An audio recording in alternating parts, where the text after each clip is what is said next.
স্টিলের গিলাসের পুঙ্গা যে কত কাজে লাগে তা দেখলি তুমি অবাক হয়ে যাবা। এই যে আমার হাতে একটা স্টিলের গিলাস দেখতে পাচ্ছি, ওর যে কারিশমা এ দেখলি তুমি আশ্চর্য হয়ে যাবা। ভিডিওটা দেখতে লাগো, দেখলেই বুঝতে পারবা যে স্টিলের গিলাসের কারিশমা কত। আসসালামু আলাইকুম রহমতুল্লাহ। টুক করে এক জুড়ি আলু নিলাম, তা তো দেখতেই পাইলে আলু কড়ারে ভালো মতন ধুয়ে নিয়ে আইসি। এনে একটা থালের পরে এরম চাকু দিয়ে চার ফালি করে কেটে নিচ্ছি। বেশি বড় বড় সাইজের না, বড় সাইজের আলু নিতে পারো, আবার ছোট সাইজের আলু নিতে পারো। তা আমি মাঝারি সাইজের আলু নিচ্ছি, নিয়ে চার ভাগ করে সিট করে এই থালের পরে ফেলাই তুলছি।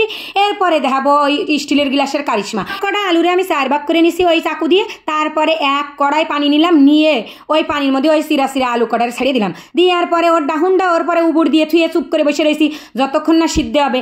এরপরে এই যে স্টিলের গিলাস নিয়ে নিলাম, আর নিলাম একটা গামলা। ওই আলু কিন্তু সিদ্ধ এর খোসা ছাড়াই নিছি। নেওয়ার পরে সেই আসল কাজ, এই যে থেবড়ানো শুরু করে দিচ্ছি ওই স্টিলের গিলাস দিয়ে। আরে এই স্টিলের গিলাস যদি আমার ঘরে না থাকতো তাহলে আলু ছেঁচার জন্য একটা ওই যে যন্ত্র বাহার হয়েছে না, স্টিলের জিনিসপত্র বেচে ওই দোকানে পাওয়া যায়, তা ওই 100-150 টাকা কিনতি। ও দিয়ে আমি কি আরবো, ওই জন্য ওটা কিনিনি, স্টিলের গিলাস দিয়ে কাজ চালাই দিচ্ছি। ওইটা দিয়ে এরম ঠাসা দিলেও আলু এরম ঘন্ট হয়ে যায়। আবার স্টিলের গিলাসের পাশা দিয়ে ডললি ওইরাম আলু এরম থেবড়ায় মেবড়ায় যায়। তাহলে আমি টাকা দিয়ে ও কিনতে যাবো কিসের জন্য? তাইতে আমি ওইটা টাকা দিয়ে না কিনে স্টিলের গিলাস দিয়ে সেই আলু কটারে ভালো মতন ছেঁচা দিয়ে এইবার ওর মধ্যে পানি ঢেলে দিয়ে ভালো মতন গুলাই নিলাম। পরে একটা কড়াই নিয়ে নিছি, নেওয়ার পরে ওর মধ্যে বালতিখানেক তেল ঢেলে দিছি। দিয়ে বড় একটা রুই মাছের মাথা একদম ঠাসাঠাসি কইরে ওই কড়াইয়ের মধ্যে একদম ঠেলে গুতোয়ে বসাই দিছি। 2 ভাগ করে নিছি কিন্তু মাথাটা, হ্যাঁ, নিয়ে ওর মধ্যে বসাই দিয়ে একখান লেজও দিছি। নুন হলদি মাহাই নিয়ে এলাম আগের থেকে, নিয়ে তারপরে এর বাইজে নিচ্ছি কড়মড়া করে। এখন আগে নুন হলদি মাহাইয়া শীত করে এনে ফেলাই থুইলাম যাতে করে নুন হলদিটা একটু মাছের মধ্যে ঢোকে। তারপরে বাইজে নিলাম, নিয়ে ওই কাঠের খুন্তি তো গুতো দিলি বাইঙে সরে যাচ্ছে। তা যেখানে যায় এবার আগে কোড়োর মধ্যে থাকলেও আসছে।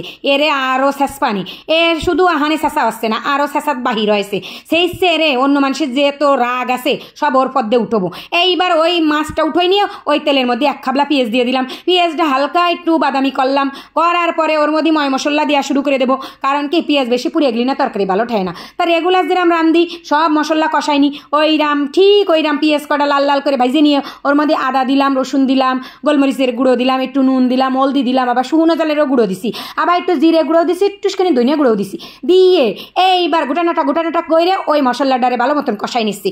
মশলা যত কষবে তরকারি তত ভালো থাকবে।